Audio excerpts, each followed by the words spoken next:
Hello everyone, welcome to Eklavya study point. मैं हूं सचिन। आज मैं आप सभी को आपका क्लास 12th का हिंदी का जो पेपर हुआ है वो सॉल्व करवाने वाला हूं। सेट 3 है मेरे हाथ में और सेट 1 भी है, तो दोनों को डिस्कस करता चलूँगा। तो सबसे पहले आपको बता दूं, हिंदी इलेक्टिव का ये पेपर है, तो देखते हैं कि किस तरीके का आपका पेपर आया था। तो भाई सबसे पहला जो क्वेश्चन आपका होता है अनसीन पैसेज का होता है, तो मैं सीधा आपको आंसर की तरफ लेके चलता हूँ। तो सबसे पहला प्रश्न आपसे ये पूछ रहा था कि वर्ष 2024 का जो पृथ्वी दिवस है वो किस पर केंद्रित था, तो भाई वो प्लास्टिक पे केंद्रित था। दूसरा प्रश्न जो है आपसे पूछता है कि भाई गद्यांश में प्रयुक्त जो एक लाइन आई है, सभी लोग जाग जाएं, तो सभी लोग जाग जाएं का मतलब क्या है कि भाई पृथ्वी की रक्षा के प्रति आप सभी सचेत हो जाओ। फिर तीसरा प्रश्न है यहाँ पे हमारे सामने, पृथ्वी की माँ से तुलना का आधार क्या है, तो भाई इसमें भी आंसर ए ही होगा, पालन पोषण का गुण, क्योंकि जैसे पृथ्वी हमारा पालन पोषण करती है, माँ भी हमारा पालन पोषण करती है। चौथा प्रश्न है, प्रकृति के प्रति गांधी जी का क्या दृष्टिकोण था। तो देखो, गांधी जी ये मानते थे कि पृथ्वी, वायु, जल और भूमि ये सब हमारे पूर्वजों की संपत्ति नहीं है, बल्कि हमारे जो आने वाली पीढ़ियाँ होंगी, ठीक है, उनको वो हमें सौंपना है, उनकी अमानत है। तो हमें कहने का मतलब है कि हमें अपनी ज़रूरतों को जो पूरा करना है वो हम अपने संसाधन उतने यूज़ करें जितने में वो पूरा हो रहा है, लालच में ना पड़े। अगला प्रश्न कहता है, बढ़ती हुई आबादी के कौन कौन से दुष्परिणाम सामने आ रहे हैं। तो भाई बढ़ती हुई आबादी से क्या क्या हो रहा है, प्रदूषण बढ़ रहा है, प्राकृतिक संसाधनों को ज़्यादा हम यूज़ कर रहे हैं, ठीक है, इसके अलावा पर्यावरण का बैलेंस बिगड़ रहा है, आवास का संकट आ रहा है, तो ये सारी प्रॉब्लम्स आ रही हैं। फिर अगला प्रश्न था हमारा, गैर नवीकरणीय ऊर्जा और नवीकरणीय ऊर्जा के बीच में क्या अंतर होता है। तो भाई देखो, होता क्या है, अगर मैं आपको बताऊं कि जो गैर नवीकरणीय ऊर्जा है आपकी और जो नवीकरणीय ऊर्जा है उसमें बहुत ही बेसिक सा अंतर है। देखो, गैर नवीकरणीय का मतलब होता है जो दोबारा से नई नहीं करी जा सकती, यानी कि प्राकृतिक रूप से आप इसको दोबारा जो है प्राकृतिक रूप से दोबारा उत्पन्न नहीं कर सकते और वो धीरे धीरे बनती है। और वहीं जो आपकी नवीकरणीय ऊर्जा है वो प्राकृतिक रूप से नेचुरली बहुत जल्दी जल्दी बनती रहती है। अब नवीकरणीय जो होती है उसका एग्जाम्पल जो आज की डेट में क्या आपको लगता है, सोलर पैनल हो सकता है, पवन ऊर्जा, जल ऊर्जा। वहीं जो आपका गैर नवीकरणीय है उसमें कोयला, पेट्रोल, डीजल, ये सारी चीज़ें धीरे धीरे बनती हैं। फिर उसके बाद अगला प्रश्न है, प्रकृति की रक्षा प्रत्येक मनुष्य के लिए क्यों आवश्यक है। तो भाई देखो, प्रकृति की रक्षा हम सभी के लिए बहुत ज़रूरी है, क्योंकि ये हमारे जीवन का आधार है। प्रकृति नहीं है तो हम भी नहीं है। पर्यावरण नष्ट होगा तो होगा क्या, जल, हवा, भोजन सब खत्म हो जाएगा। अब दूसरा प्रश्न आपका आता है जो आपका काव्यांश वाला, ठीक है। तो काव्यांश में मैं आपको सीधा लेके चलता हूँ कि इसमें जो आपका पहला प्रश्न पूछा गया है उसमें क्या कहा जा रहा है। तो इसमें पहले प्रश्न में ये कहा जाता है कि धसती ही जाती पृथ्वी में बड़ों बड़ों की हस्ती का क्या मतलब है, कि भाई बड़े बड़े कौन है यहाँ पे। तो इसमें आप ये मान के चल सकते हो कि यार यहाँ सब कुछ नश्वर होता है, ऐसा नहीं है कि अभी कोई आया है तो हमेशा रहेगा, बड़े बड़े भी धस जाते हैं, ठीक है। दूसरा है यहाँ पे, शक्तिहीन का क्या हश्र होता है, ठीक है। शक्तिहीन का क्या हश्र होता है कि थक हार कर बैठ जाता है, या लोग उनको पनपने नहीं देते, या लक्ष्य तक वो नहीं पहुंच पाते, या अस्तित्व नष्ट हो जाता है। जो शक्तिहीन होता है उसका आश्रय ये होता है कि उसका एक टाइम आते ही अस्तित्व ही नष्ट हो जाता है। तीसरा प्रश्न हमें कहता है, कविता के केंद्रीय भाव को दर्शाने वाले कथन कौन से हैं, यानी कि सेंट्रल आइडिया जो कविता का है वो क्या कहता है इसमें, ठीक है।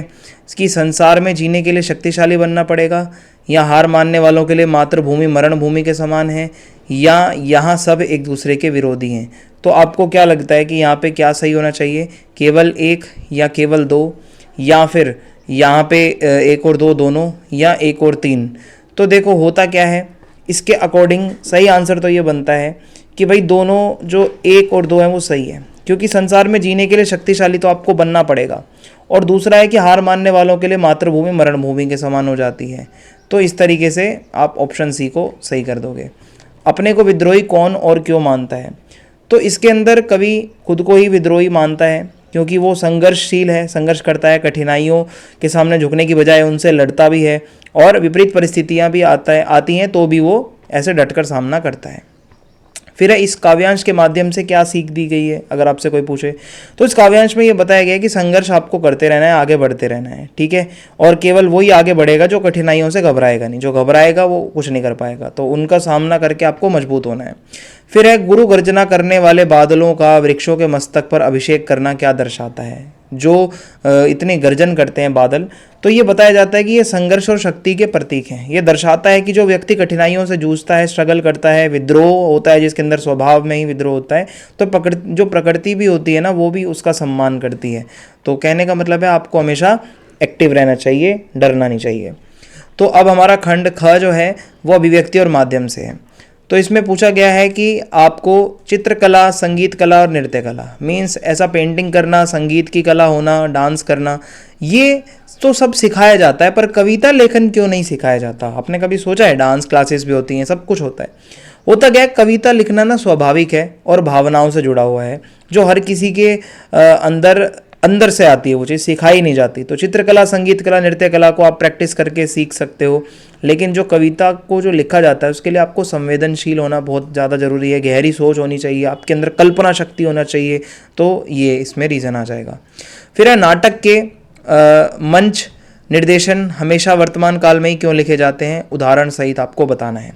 तो हमेशा वर्तमान में क्यों लिखा जाता है ये भी बता सकते हो, या फिर कहानी में पात्रों के चरित्र चित्रण का सबसे अधिक प्रभावशाली तरीका कौन सा है, ये भी आपसे पूछा जा सकता है।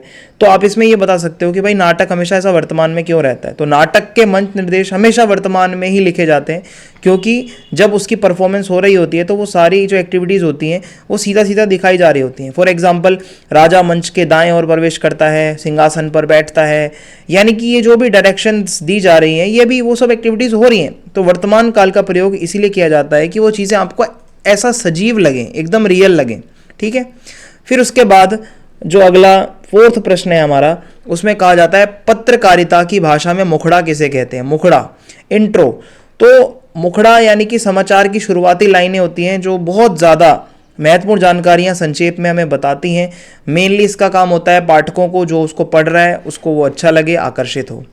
ख है जनसंचार के माध्यम आपस में प्रतिद्वंदी नहीं बल्कि एक दूसरे के पूरक और सहयोगी हैं। ऐसा क्यों कहा गया? जनसंचार के माध्यम जो है आपस में कंपटीशन नहीं करते बल्कि एक दूसरे को सपोर्ट करते हैं। तो होता क्या है, देखो जनसंचार के बहुत माध्यम है, अखबार है, रेडियो है और टेलीविज़न है, इंटरनेट है आपका। तो ये सारे आपस में कंपटीशन नहीं कर रहे बल्कि एक दूसरे के पूरक है। जैसे कि टीवी पर समाचार जल्दी मिलते हैं लेकिन अखबार में और डिटेल में मिलते हैं, इसी तरह इंटरनेट आपको एकदम तुरंत लेटेस्ट न्यूज़ देता है, जबकि रेडियो आपको किसी भी ऐसी स्थानीय लेवल की जानकारी आपको देगा। तो ये सभी मिलकर सूचना ही तो दे रहे हैं ना, तो इसमें कोई कंपटीशन नहीं है, हर कोई अपने टाइम के हिसाब से फेमस हुआ है। बीट किसे कहते हैं? तो बीट का मतलब होता है कि जो रिपोर्टर हैं जितने भी, उनके काम के आधार पर, इनके इंटरेस्ट के आधार पर आप उनको काम सौंपते हो। जैसे कि राजनीतिक बीट होना, यानी कि अपराध की बीट, ये वो बीट है आपका इंटरेस्ट ऑफ एरिया कौन सा है जहाँ पे आप काम करोगे। फिर उसके बाद आता है अगला प्रश्न, समाचार पत्र पत्रिकाओं में विभिन्न विषयों और क्षेत्रों से संबंधित जानकारी को क्यों शामिल किया जाता है? क्योंकि भाई न्यूज़पेपर का मतलब ही यही होता है। समाचार पत्र पत्रिकाओं में अलग अलग सब्जेक्ट्स को, अलग अलग विषयों के बारे में जानकारी इसलिए दी जाती है ताकि हर वर्ग और रुचि के पाठकों की जानकारी और जागरूकता बढ़े, यानी कि हर तरीके की जो चीज़ें लोग पढ़ना चाहते हैं वो उसको पढ़ें। आप अगर देखोगे समाचार पत्र में पॉलिटिक्स भी होगी, खेल भी होगा, व्यापार भी होगा, साइंस भी होगा, सब कुछ होगा। फिर उसके बाद अगला प्रश्न है यहाँ पे हमारा कि भाई ये वाला कर सकते थे, ये छोटा सा है, खोजी रिपोर्ट और इन डेप्थ रिपोर्ट में क्या अंतर होता है? तो खोजी रिपोर्ट क्या है? इन्वेस्टिगेटिव रिपोर्ट, कि आप कोई ऐसा गुप्त, कुछ प्राइवेट कोई ऐसी चीज़ थी जो कि आप गहराई से उसकी जांच करके आए हो, कोई भ्रष्टाचार या कोई घोटाला, वो आपने उजागर कर दिया। वहीं इन डेप्थ रिपोर्ट का मतलब है किसी भी घटना या किसी भी मुद्दे पर बहुत अच्छे से विश्लेषण करके आप उसके बारे में, उसका बैकग्राउंड, उसकी हिस्ट्री बताओ, उसके प्रभाव बताओ, फिर उसका कंक्लूजन बताओ, तो ये हो जाएगा। ठीक है, आई गेस आपको समझ में आ गया होगा। फिर उसके बाद यहाँ पे रचनात्मक लेखन बहुत ही इजी है। नाटक प्रतियोगिता में जब मैंने महिला पात्र का अभिनय किया, या खेलों से स्पर्धा की सच्ची भावना, या वरिष्ठ व्यक्तियों के प्रति हमारे कर्तव्य, इतना इजी है यार कि आपके जो बुजुर्ग होते हैं उनके प्रति आपके क्या कर्तव्य हैं, बना के लिख देना था 100 वर्ड में, 1 पेज में ख़त्म था आंसर। ठीक है। फिर उसके बाद 7वां प्रश्न जो है यहाँ पे हमारा, वो है कविता की व्याख्या। तो इसमें आप ये कर सकते हो, ठीक है, ये दीप अकेला, बहुत छोटी सी और बहुत सही सी लाइन आ रखी है। तो इसके अंदर क्या बताया जा रहा है कि यह वह विश्वास नहीं जो अपनी लघुता में भी कांपा, यानी कि कवि हमें यह बताता है कि हमें हमेशा अटूट और अडिग विश्वास होना चाहिए हमारे अंदर, जो कभी टूटे ना, कठिन से कठिन परिस्थितियों में भी विश्वास बना रहे, आप कमज़ोर ना बने। वह पीड़ा जिसकी गहराई को स्वयं उसी ने नापा। अब इसका मतलब क्या है कि यानी कि संघर्ष करना, सहनशीलता होना, कि जो व्यक्ति पीड़ा सहता है वो बहुत अच्छे से अपनी सहन शक्ति को पहचान पाता है। फिर है कुत्सा, अपमान, अवज्ञा के धुंध आते कड़ुए तुम में, यानी कि इसका मतलब है कि जो भी नेगेटिव फीलिंग आपके अंदर आती है, अपमान, अनादर, तिरस्कार, ये सभी चीज़ें जीवन में आती रहती हैं। कभी आपका अपमान भी होगा, अनादर भी होगा, लेकिन आपको उनको सहना है, आगे बढ़ना है। यह सदा द्रवित चिर जागरूक अनुरक्त नेत्र, इसका मतलब है कि यहाँ बताया जाता है कि हमेशा दयालु और वो जागरूकता रहना, प्रेम की भावना रहना, कि सच्चा प्रेम और अपनत्व की भावना कभी समाप्त नहीं होती। एक व्यक्ति के अंदर ये भावना होनी चाहिए। उलंब बाहु, यह चिर अखंड अपनापा। अब इसका मतलब क्या है यहाँ पे, अगर मैं आपको बताऊं कि यहाँ पे आगे भी है एक लाइन कि जिज्ञासु, प्रबुद्ध, सदा श्रद्धामय, इसको भक्ति को दे दो। यह दीप अकेला स्नेह भरा है, गर्भ भरा मदमाता, इसको भी पंक्ति को दे दो। यानी कि कवि कहता है भक्ति, ज्ञान, श्रद्धा से जो भरा हुआ व्यक्ति है वो ही सच्चा व्यक्ति है। ठीक है। और यहाँ पे बताया जाता है कि प्रेम और आत्मसम्मान से भरा दीप अकेला नहीं रहना चाहिए। जो व्यक्ति ऐसा है जिसमें आत्मसम्मान है, प्यार है, सारी भावनाएं हैं, वो समाज को समर्पित कर दो उस व्यक्ति को, कहने का यही मतलब था। फिर उसके बाद आगे अगर आप चलें तो आपको विकल्पों का चयन करके जो सही विकल्प लगता है उसका आंसर देना है। तो पुलकी शरीर सबाबे ठाडे नीरज नयन ले जल बाडे, यानी कि इसमें वही है कि भाई तुलसीदास जी ने इसको लिखा है, भरत राम का प्रेम है। तो इसमें सबसे पहले कहा जाता है कबहू न कीन मोर मन भंगू, तो इसका आंसर होगा कि भाई जो श्री राम हैं, राम उनका मन कभी नहीं तोड़ेंगे। ठीक है, तो राम उनका मन कभी नहीं तोड़ेंगे, यानी कि तीसरा वाला, तो केवल 3 सही हो जाएगा। फिर दूसरा प्रश्न कहता है कि राम की प्रकृति कैसी है, नेचर कैसा है, तो उनका नेचर है कृपापूर्ण, वो कृपा रखते हैं सभी के ऊपर अपनी। ठीक है। फिर उसके बाद है तीसरा प्रश्न, कथन तथा कारण को आपको पढ़ना है। कथन क्या कहता है, ध्यान से सुनिए। कथन ये कहता है कि भाई भरत ने राम के सम्मुख कभी मुंह नहीं खोला। ठीक है, शिष्टाचार की परंपरा रही है कि बड़ों के सामने विनम्रता का व्यवहार किया जाता है। सही है, एकदम बिल्कुल परफेक्ट है। भरत ने राम के सम्मुख कभी ऐसा मुंह नहीं खोला होगा, कुछ गलत नहीं बोला होगा, विनम्र ही रहे होंगे। तो इसमें सही है कि भाई कथन और कारण दोनों सही हैं, सही व्याख्या है। फिर उसके बाद है भरत ने राम के स्वभाव की किस विशेषता का उल्लेख किया है, कि भाई इसमें ये बताया जाता है भाई कि अपराधी पर भी वो क्रोध नहीं करते। 5वां प्रश्न हमसे ये कहता है कि पुल की शरीर सभा भय ठाढ़े पंक्ति के माध्यम से किसकी मनोदशा बताई गई है, भरत की मनोदशा बताई गई है। फिर उसके बाद है देवसेना का जो गीत है, उसमें एक लाइन आती है मेरी करुणा आहा खाती, पंक्ति के संदर्भ में देवसेना की जो विरह वेदना है वो आपको बतानी थी। तो इसमें यही बताया गया है कि वो बहुत परेशान है, जिसको वो प्यार करती है उससे वो दूर है, बहुत दुखी है, और उसके हृदय की जो पीड़ा है, जो दुख और जो संघर्ष वो बताया गया है, वो कितना वंचित महसूस कर रही है। सिंपल है। फिर उसके बाद है बनारस कविता में धीरे धीरे क्या होता है, या फिर तोड़ो कविता के संदर्भ में जोड़ने से पूर्व तोड़ने की प्रक्रिया। तो ये ज़्यादा आसान है। इसमें आपको तोड़ो कविता आपने पढ़ी है तो उसमें यही बताया गया है कि अगर आपने कुछ नया करना है, कुछ सृजनात्मक करना है, तो पुराने विचार, रूढ़िवादी विचार, गलत भावनाएं आपको भूलनी होंगी, आपको अच्छे विचार रखने होंगे। तो कुछ भी नया करने से पहले वो जो पुरानी बेड़ियाँ हैं, जो रूढ़ियाँ हैं, उसको तोड़ो। ठीक है, ये बताया गया था। 10वां प्रश्न में आपको क्या करना था, साप्रसंग व्याख्या करनी थी गद्यांश की। तो भाई ये संवदिया वाला रखा है, इतना ईजी है, पूरी कहानी आपने पढ़ी होगी, आई गेस आपने कर लिया होगा। और ये आपका कुटज वाला भी है इजी, कुटज का तो हर बार ही आता है, तो आई गेस आप मोस्टली ने यही वाला किया होगा। फिर है 11वां प्रश्न, बहुविकल्पीय प्रश्नों के उत्तर देने हैं अब आपको। तो मैं सीधा उत्तर दे देता हूं भाई आपको। लेखक के पिता को किस में रुचि थी, तो लेखक के पिता को हिंदी फारसी भाषा की उक्तियां मिलाने में रुचि थी। फिर अगला प्रश्न है लेखक के मन में भारतेंदु जी का जो क्या कहते हैं, सॉरी हाँ, तो ये कहा गया है कि गद्यांश में रामचरितमानस और रामचंद्रिका का उल्लेख क्यों किया गया है। तो इसमें ये बताया जा रहा है कि घर का जो साहित्यिक परिवेश है, जो डी आंसर है वो सही होगा, कि जो एकदम साहित्य से परिवेश जो है वो परिपूर्ण है, वातावरण साहित्य का है। तीसरा प्रश्न है लेखक के मन में भारतेंदु के संबंध में मधुर भावना जागने का क्या कारण था, ऐसा क्यों वो मानते थे कि वो अच्छे हैं। पिता द्वारा चित्ताकर्षक ढंग से उनके नाटकों को सुनाया जाना, या फिर हिंदी साहित्य जगत के प्रसिद्ध कवि और नाटककार होना, या बचपन में सत्य हरिश्चंद्र नाटकों का मंचन करना, या बचपन में सत्य हरिश्चंद्र के नाटकों का मंचन देखना। तो आपके अकॉर्डिंग इसमें क्या इसका सही आंसर होना चाहिए, आपको क्या लगता है? मैं आपसे पूछना चाहता हूँ, ये थोड़ा सा क्वेश्चन ऐसा है कि इसमें 2 आंसर सही लग रहे होंगे आपको, तो आपने क्या लिखा है इसमें? फिर अगला प्रश्न है, गद्यांश में प्रयुक्त एक वर्ड आया है अवस्था, तो अवस्था का मतलब है आयु। ठीक है। 5वां प्रश्न कथन और कारण वाला है, तो इसमें कहा गया है कि बचपन में लेखक राजा हरिश्चंद्र और कवि हरिश्चंद्र में कोई अंतर नहीं कर पाता था। सही बात है। लेखक की बाल बुद्धि नाम की समानता के कारण दोनों को ही एक समझती थी। बिल्कुल सही है। तो कथन और कारण दोनों सही हैं, डी सही हो जाएगा यहाँ पे। फिर 12वां प्रश्न है यहाँ पे हमारा गद्य खंड वाला ही है, किन्हीं 2 का आंसर देना है। तो उपाध्याय बद्री नारायण चौधरी जी, प्रेमघन जी जो थे, वो बातचीत जब करते थे तो उनकी एक विलक्षण वक्रता दिखती थी, बात करने का जो तरीका था, क्योंकि वो उनके शब्द बहुत सरल होते थे। और अगर मान लो किसी व्यक्ति को उनको मूर्ख कहना है तो वो मुंह पे मूर्ख नहीं कहते थे, वो कुछ ऐसा मजाक व्यंग करके उनको सम्मान देते हुए उन पे कटाक्ष करते थे। फिर उसके बाद यहाँ पे औद्योगिकरण वाला आप कर सकते थे, बहुत इजी है कि अगर औद्योगिकरण के कारण क्या होगा, लोगों को वहाँ से हटा दिया जाएगा, वहाँ उद्योग लगेंगे उनकी जगहों पर, उनका जीवन, उनके खेत खलियान, समाज सब नष्ट हो जाएगा। नई जगहों पर वो जाएंगे, दयनीय परिस्थिति में उन्हें रहना पड़ेगा, पूरी तरीके से वो अपनी जड़ों से, अपनी रूट्स से अलग हो जाएंगे। फिर यहाँ पे 13वां प्रश्न जो था वो था सूरदास की झोपड़ी में एक लाइन आई है, हम 100 लाख बार बनाएंगे। इसमें आपको क्या पता चलता है सूरदास के बारे में? तो इसमें पता चलता है कि वो बहुत आशावादी थे, एक ऐसा अपने मन में आशा रखते थे, हाँ कुछ कठिनाइयाँ भी आएंगी, असफलताएं आएंगी तो भी मैं आगे बढ़ता रहूँगा, लेकिन ऐसा मैं नकारात्मक अब नहीं सोचूंगा, सकारात्मक सोचूंगा। एक बारी अगर हमने हार मान ली तो हम जीवन में आगे नहीं बढ़ सकते, ऐसा वो कहते हैं। तो वो कहते हैं कितनी भी विपरीत परिस्थितियाँ आ जाएं, झोपड़ी तो मैं बार बार बनाता ही रहूँगा। फिर उसके बाद अगर इन दोनों में से बताऊं, बिस्कोर की माटी में ग्रामीण जीवन, ये भी इजी है बट थोड़े वर्ड टफ हो सकते थे। और तीसरा है डगडग रोटी पग पग नीर वाला मालवा, ये भी इजी है। तो आप ये वाला कर रहे हो अगर, तो मालवा एक टाइम पे बहुत ज़्यादा वहाँ पे प्राकृतिक संसाधन हुआ करते थे।